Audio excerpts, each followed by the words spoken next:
Hey guys, so if you've got a Toyota with a higher trim level, like a limited or up, typically they'll have a seat memory function that you can use. Let me show you how to use that real quick. So this is what it'll look like. Typically it's by the door handle on the driver's side. You see a 1, a 2, maybe a 3, and a set button.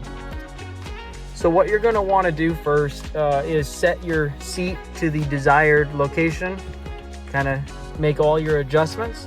Then you'll wanna also do your mirrors, your left and right mirrors. Any setting, if your steering wheel has an adjustment on there, electric adjustment, make that, kind of get everything set the way you want it in your current driving position.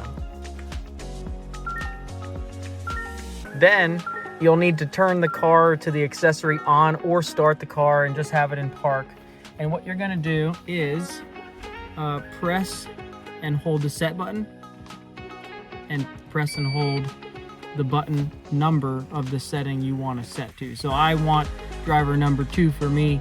Driver number 1 is for my wife.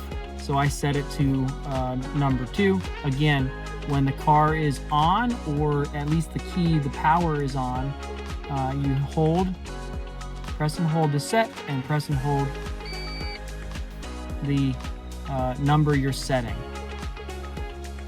All right, so now when you want to use it, all you got to do, let's say the seat gets moved and you want to get back in your car and get it to your setting again. I'm going to use number 2 and press that.